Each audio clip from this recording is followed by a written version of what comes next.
छोड़ दो। कबीर साहब मना कर रहे हैं, ना मैं जप में, ना मैं तप में, ना एकांत निवास में, अरे वो को कहां ढूंढे रे बंदे, मैं तो तेरे पास में। खोजी होए तुरंत मिल जाऊं, एक पल की तलाश में। कह रहे तू खोजी तो बने एक बार, एक पल में मिल जाऊंगा, एक पल में। कब मिलूंगा? जब तेरे जीवन में भेदी गुरु आ जाएगा, भेद बताने वाला। क्योंकि परमात्मा एक ऐसी चीज है जिसको ढूंढने के लिए इंसान ने कोई जगह ही नहीं छोड़ी। वो पहाड़ों पे चला गया, वो कैलाश पे चला गया, वो जंगलों में चला गया, नदियों में डुबकियां मार ली, रेगिस्तान में चला गया, ऐसा कोई स्थान नहीं जहां नहीं गया। हर जगह ढूंढ लिया उसने, केवल एक जगह नहीं ढूंढी, बस वहीं पे परमात्मा है। जो जगह नहीं ढूंढी उसी में परमात्मा है। 50 लीटर दूध पड़ा है घर में, और घी को ढूंढने के लिए तुमने सारी दुनिया ढूंढ ली, सारी दुनिया ढूंढ ली, बस कहां नहीं ढूंढा? दूध में नहीं ढूंढा। वो घी तुमने दूध में नहीं ढूंढा, दूध को छोड़ के तुमने सारी दुनिया ढूंढ ली, और कभी नहीं मिलेगा। क्योंकि जहां वो है वहां तुमने खोजा ही नहीं। तो कह रहे हैं खोजी होए तुरंत मिल जाऊं। कैसे मिलेगा तुरंत? जब तुम्हें भेद बताने वाला गुरु मिल जाएगा, उसी वक्त पता लग जाएगा आखिर परमात्मा रहता कहां है, परमात्मा का घर है कहां, मैंने जाना कहां है, उसी वक्त समझ में आ जाएगा।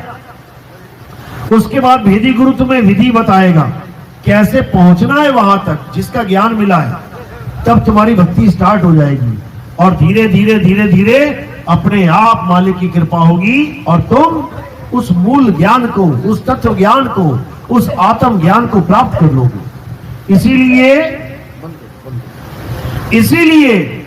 कबीर साहब समझा रहे हैं, खोजी होए तुरंत मिल जाऊं, एक पल की तलाश में। और कहे कबीर सुनो भाई साधो, मैं तो हूं विश्वास में।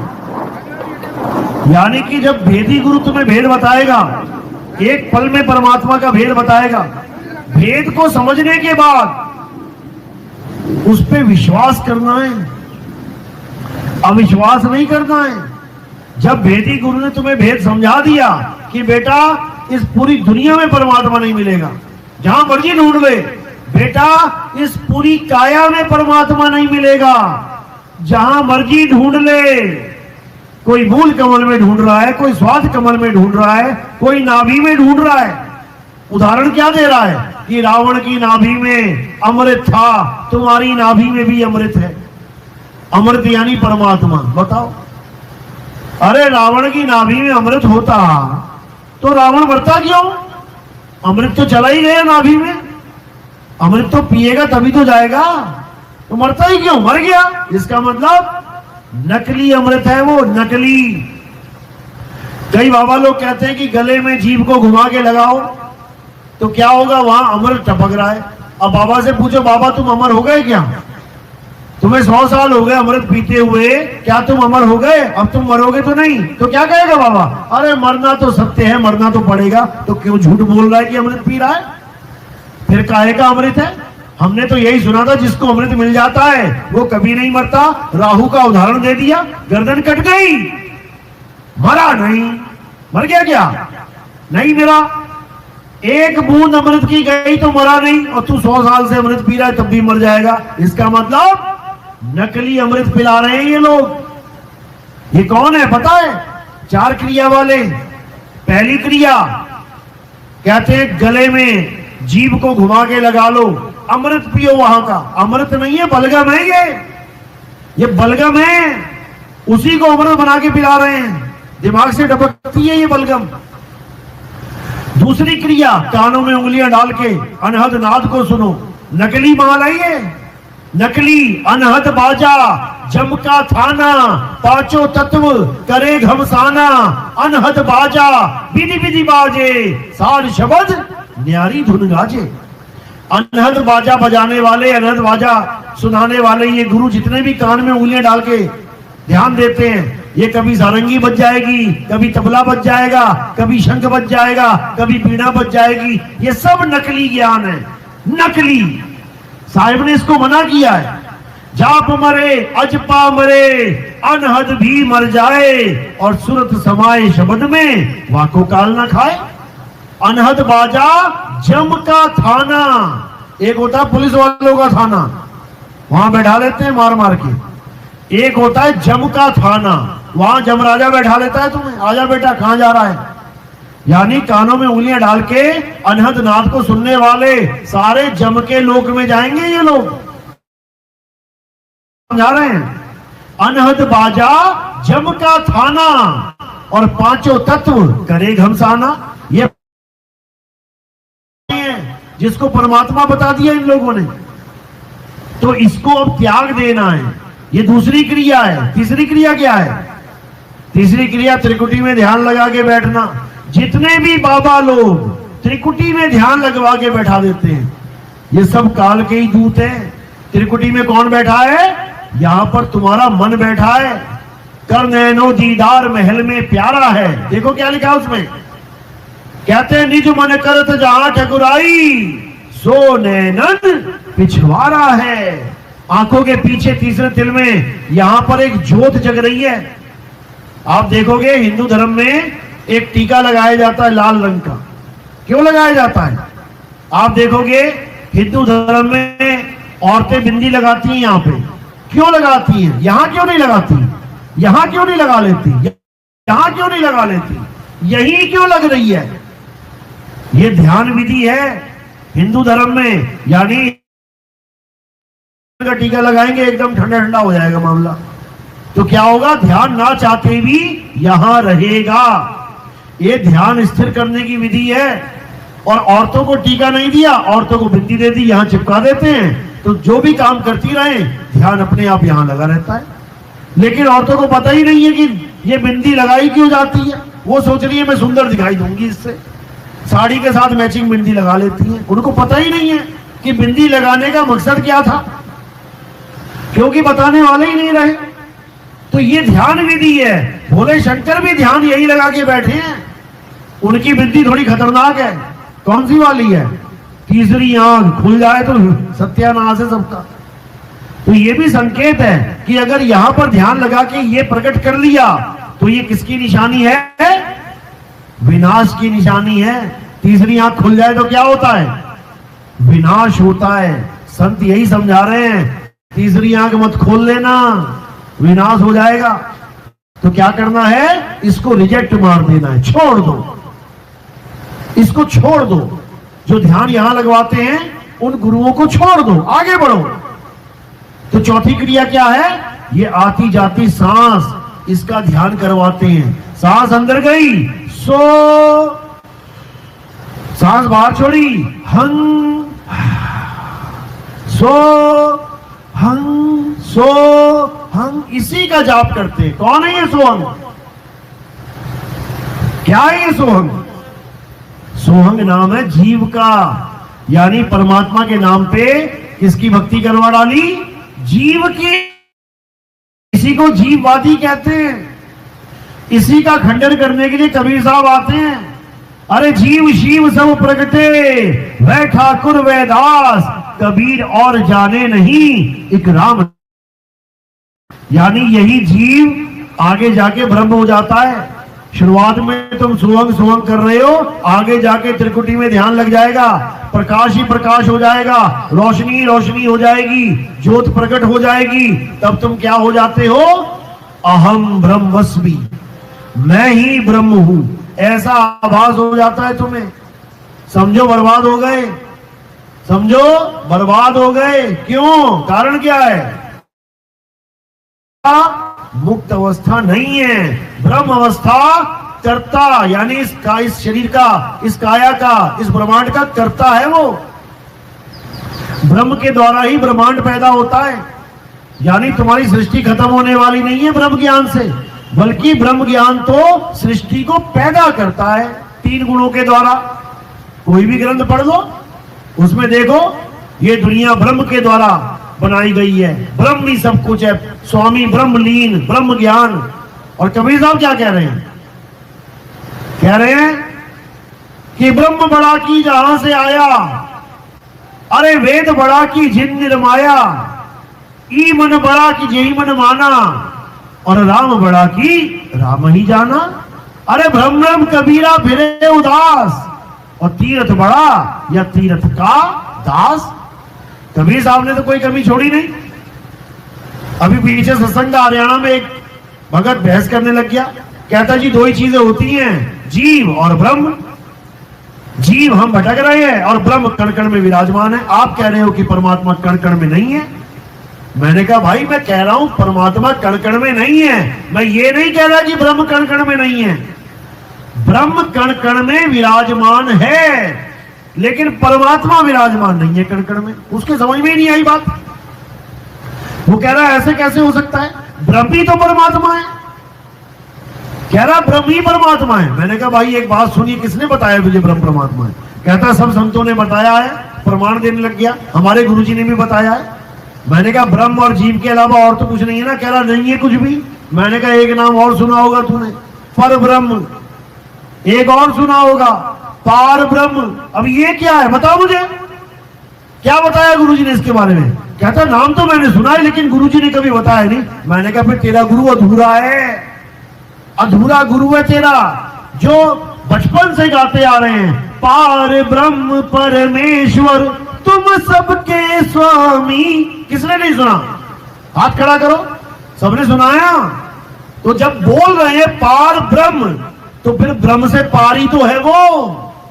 सुन तो लिया लेकिन जान नहीं पाए, और अधूरे गुरु ने क्या पाठ पढ़ा दिया कि ब्रह्म ही सब कुछ है। ले लो, मरो फिर यहीं पे, ब्रह्म ही सब कुछ है। तो ब्रह्म तो ब्रह्मांड बनाता है, ब्रह्म तो जीवों की उत्पत्ति कर रहा है, ब्रह्म तो जीवों को बनवा के बैठा हुआ है। भटको फिर इस संसार में। नहीं समझ में आती बात। जब इतनी बात समझ में आ गई तो चुप करके बैठ गया।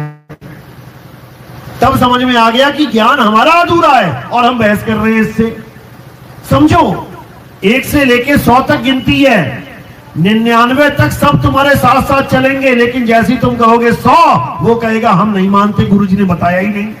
अरे तेरे गुरु ने 99 तक तुझे गिनती बताई है, लेकिन हमारे गुरु ने 100 तक पूरा किया है। तो पूरा कौन, अधूरा कौन? 99 तक वाला अधूरा ही है।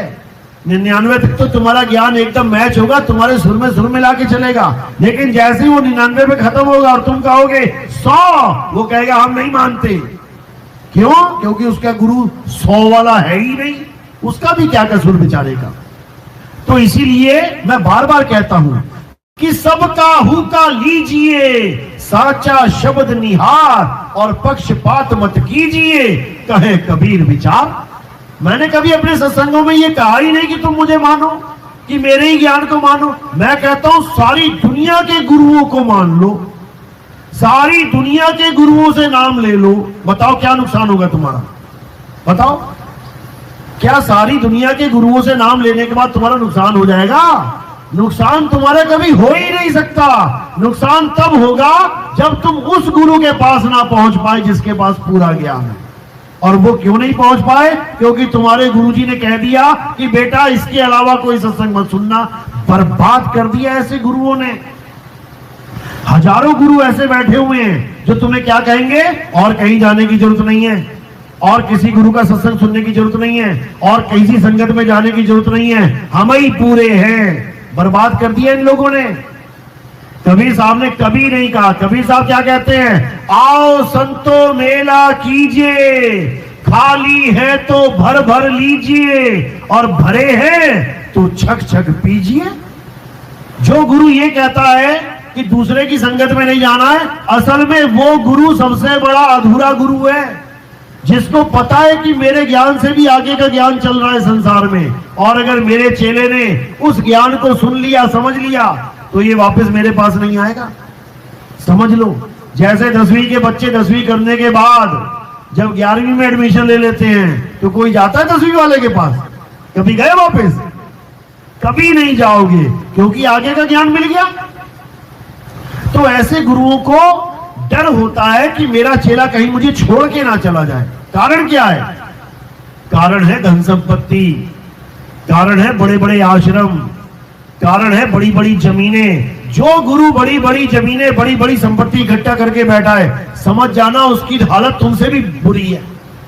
तुम्हारे अंदर तो 2 कमरों में भी रह के सुख शांति से जीवन बिताने का हौसला है, लेकिन उसके अंदर नहीं है। वो नहीं चाहता कि मैं 2 कमरों में जीवन बिता लूं, उसको बड़े बड़े आश्रम चाहिए, वो भी संगमरमर लगे हुए। आम सीमेंट नहीं चाहिए कि बस सीमेंट लगा दिया हो गया, संगमरमर लेके आता है।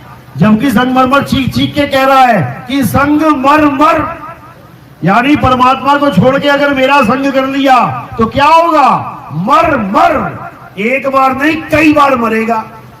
वो तो चीख चीख के बता रहा है, लेकिन इन बाबा लोग के समझ में ही नहीं आ रहा है, क्योंकि हमारा ध्यान ही हमें वापस इस संसार में लेके आता है।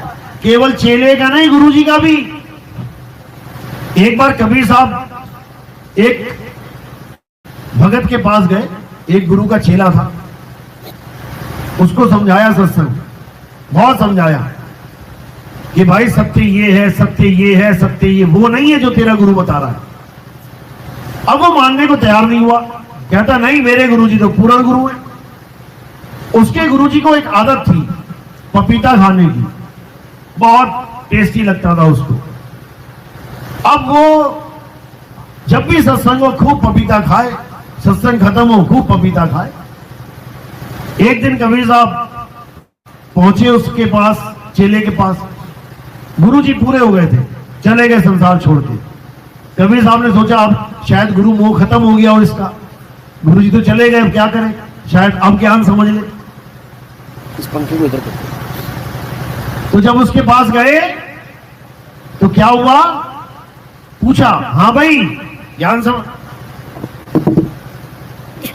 पंखा उधर करो।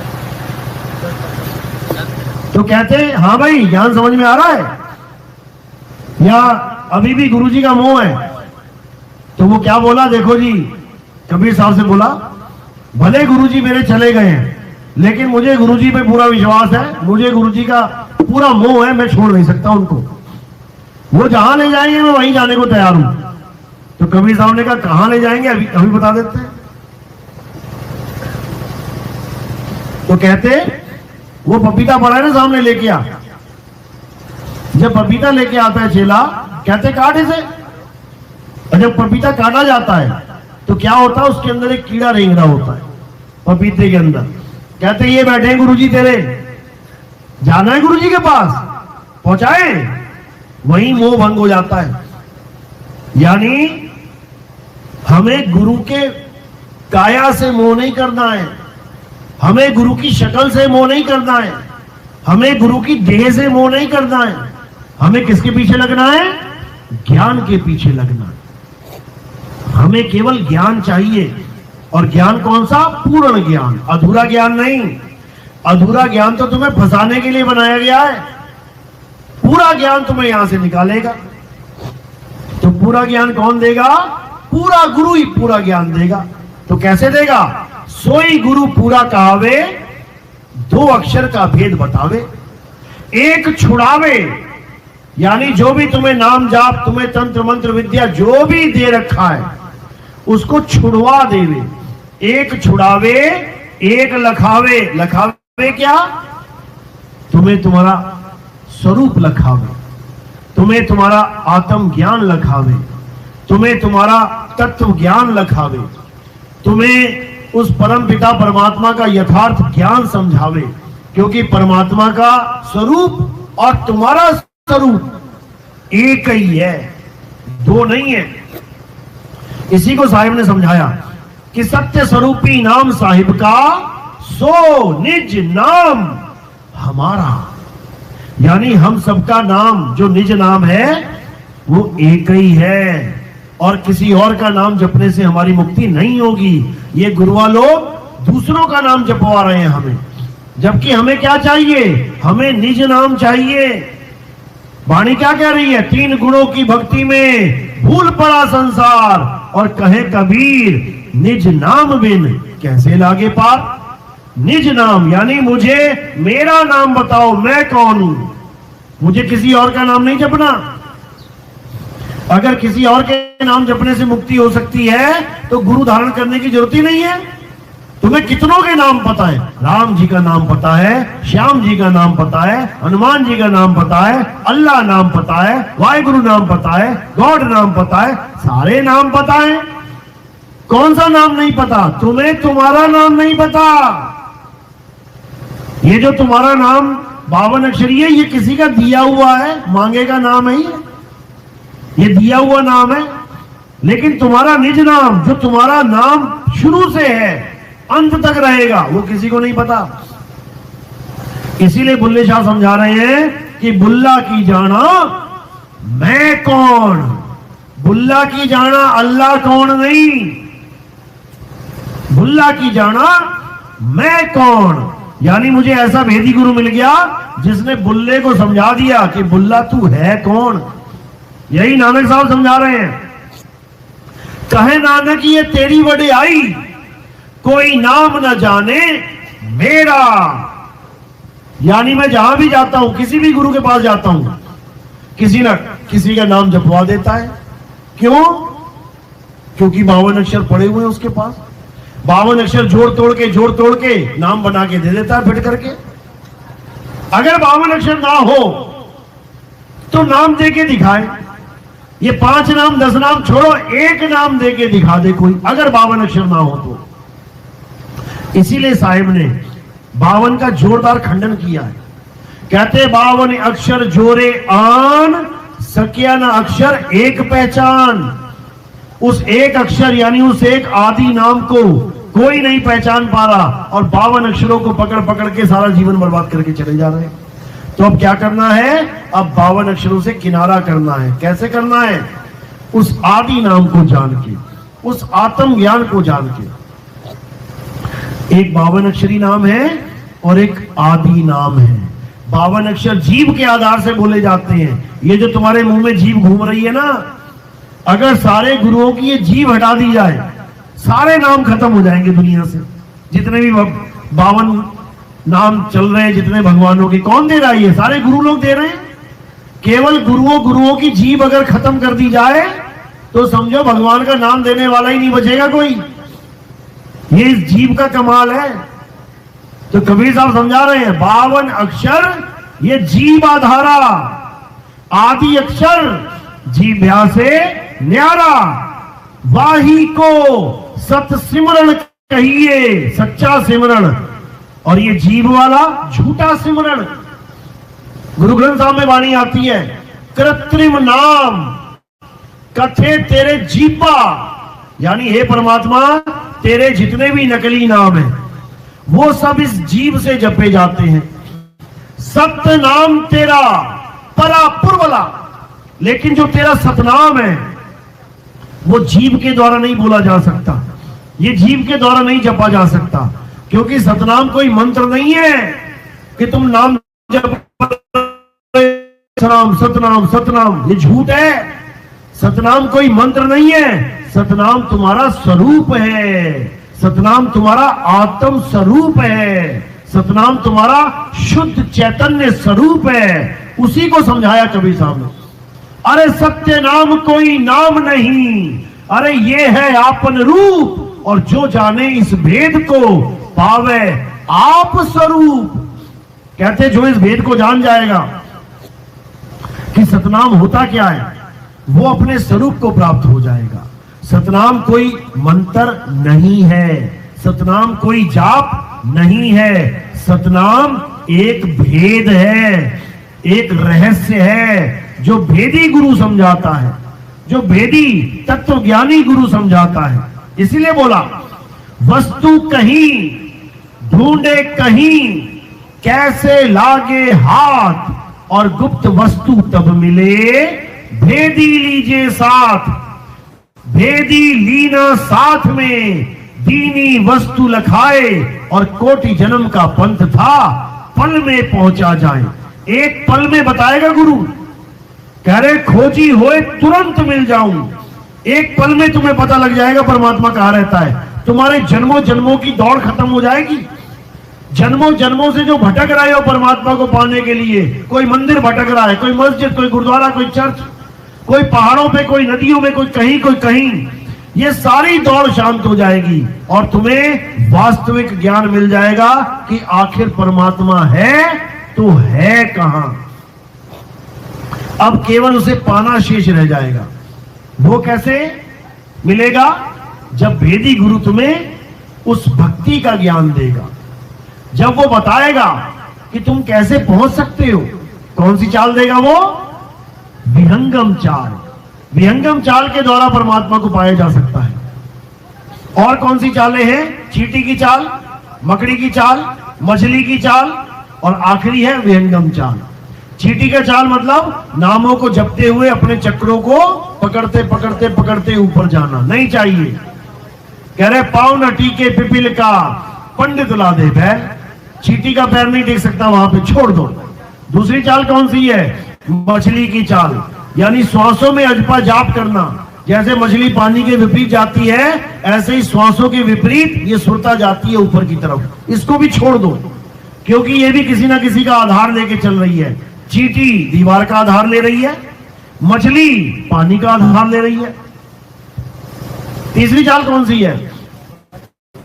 मकड़ी की चाल। मकड़ी की चाल में शुरू में तो नाम जाप करते हुए जाना पड़ता है, लेकिन उसके बाद अंदर नकली धुन मिल जाती है, फिर धुन को पकड़ के आप ऊपर नीचे होते हो। यानी पहले नाम जपते जाते हो, ज्योतिरंजन ओंकार निरंकार सोहम सतनाम। उसके बाद वहां पे अनंतनाद मिल जाती है। उसके बाद अनंतनाद को पकड़ के उस शब्द धुन को सुनते हुए बार बार अंदर और बाहर आओगे। छोड़ दो, नकली माल है। असली चीज क्या है? असली है विहंगम चाल, जिसके लिए क्या बोला? शब्द विहंगम चाल हमारी, कहे कबीर सतगुर दई तारी, खुले कपाट शब्द झनकारी, और पिंड यंड के पार सो देश हमारा है। बाणी में क्या समझा रहे हैं? कि हमारी चाल केवल एक ही चाल है। ये मछली मकड़ी ये हमारी चाल नहीं है, हमारी विहंगम चाल है। यानी पक्षी की तरह सीधे आकाश में उड़ जाना है, सीधे आकाश में, नॉन स्टॉप। ये 5 रूहानी मंडल, ये 5 तत्व, ऐसा कुछ नहीं। ये 5 प्रकाश कुछ नहीं, ये 5 आवाजें कुछ नहीं। छोड़ दो इसे और केवल एक को जानो। वो एक शब्द अंदर से नहीं, ऊपर से आ रहा है। बाबा जय गुरुदेव ने भविष्यवाणी करी थी 1980 में कि अभी तो तुम 5 नामों से पार हो रहे हो, लेकिन भविष्य में जो महात्मा आएंगे वो क्या करेंगे? उनको आवाज ऊपर से आएगी, ऊपर से एक आवाज आएगी, वो उसी को कहेंगे कि वही परमात्मा है। उसके बाद कोई भी इन 5 नामों से या बाबा जय गुरुदेव नाम से पार नहीं होगा। ये 1980 में बोल के जा चुके हैं वो, लेकिन ये सबकी समझ में नहीं आएगा। सुनने के बाद भी बाबा जी से सवाल नहीं किया किसी ने कि बाबा जी आपने सत्संग में बोला है कि उस महात्मा का एक नाम, एक भाषा और एक झंडा होगा। आप तो 5 नाम 5 धुनें दे रहे हैं। आप कह रहे हो कि एक आवाज आएगी ऊपर से और आप 5 आवाजें बता रहे हो। तो सत्य ये है या वो? किसी ने नहीं पूछा। अच्छी बात है, नहीं पूछा। क्यों नहीं पूछा? क्योंकि बाबा झूठ नहीं बोल पाते। फिर वो ये नहीं कह पाते कि अभी तो तुम 5 नाम से पार हो रहे हो और बाद में नहीं। क्या ऐसा कभी हो सकता है कि एक गुरु 5 नाम दे रहा है और उससे पार होते? गोलियां चल रही हैं, अगर बुलेट प्रूफ जैकेट आपको मिल गई है, ऐसा नहीं होगा कि आज तो ये काम कर रही है अगले दिन काम नहीं करेगी। वो हमेशा काम करेगी, उसका गुण यही है।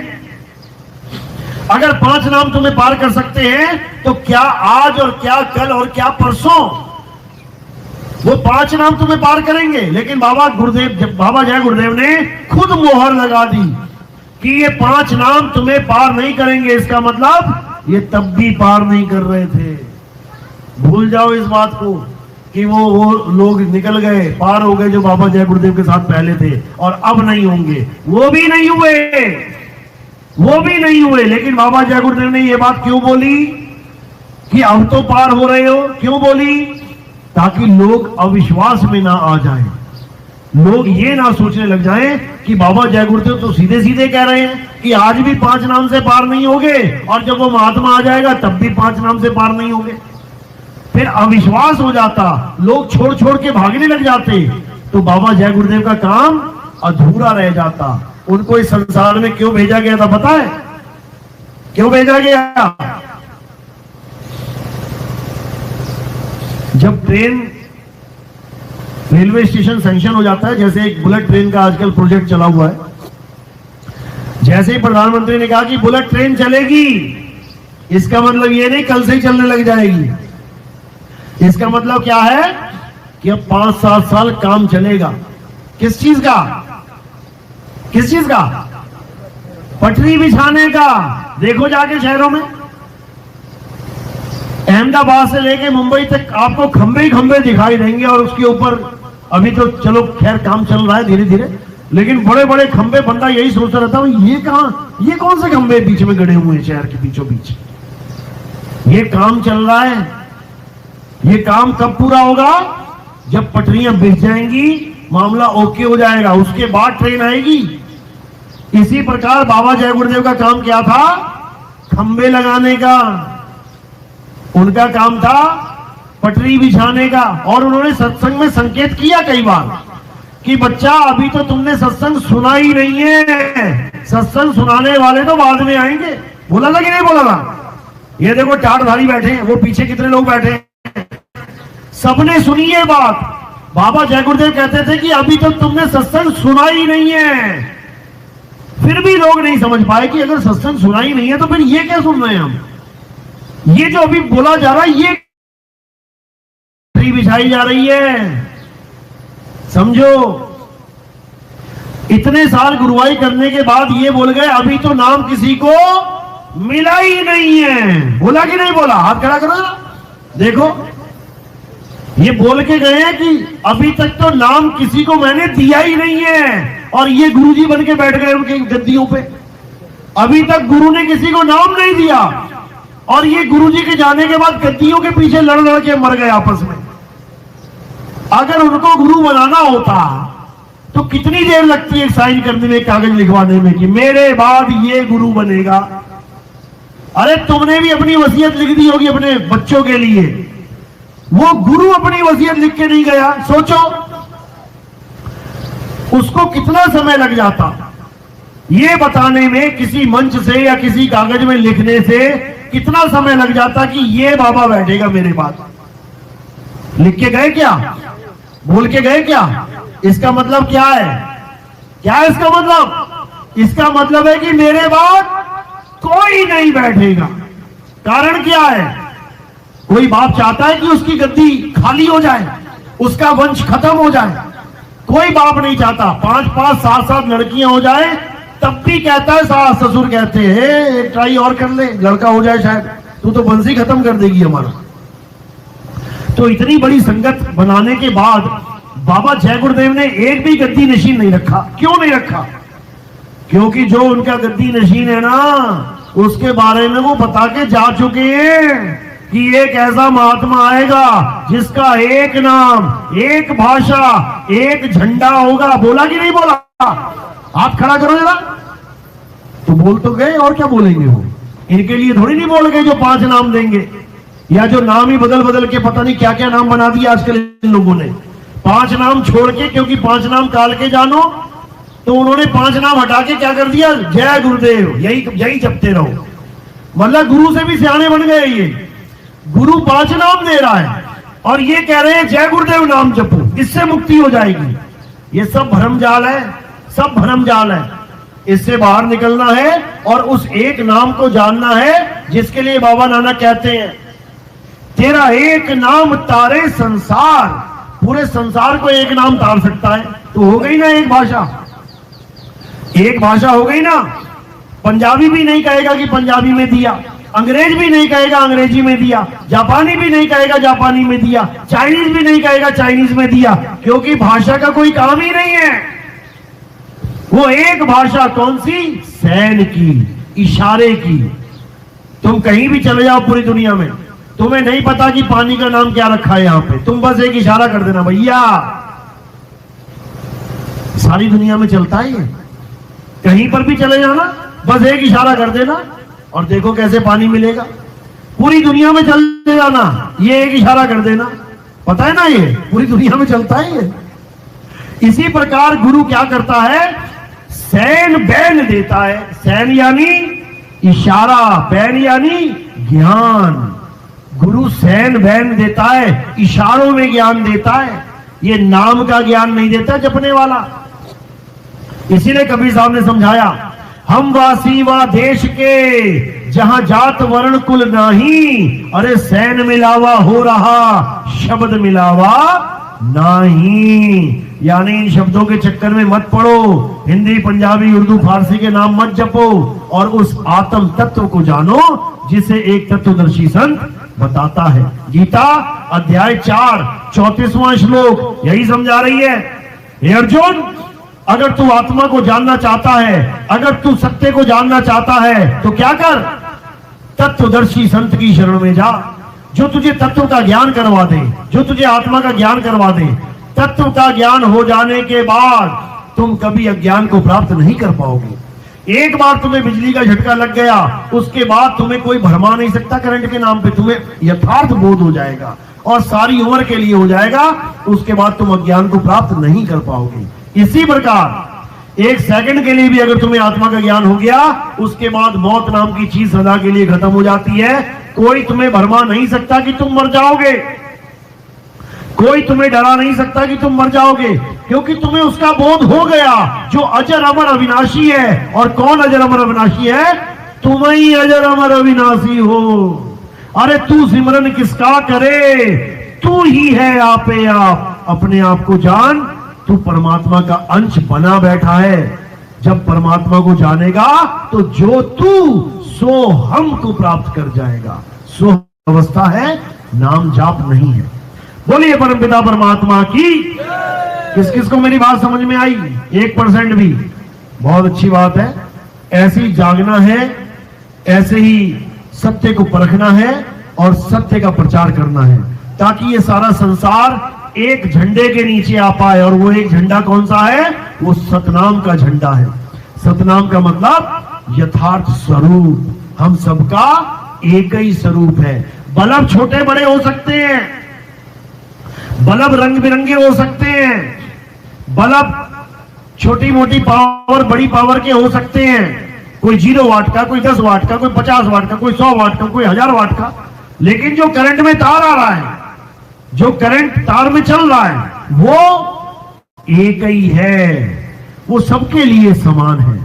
इसी प्रकार ये बल्ब, ये घड़े तो बड़े छोटे काले पीले गुलाबी हो सकते हैं, लेकिन जो पानी है वो सब में एक है। इसीलिए उस एक को जानना है। बोलिए परमपिता परमात्मा की।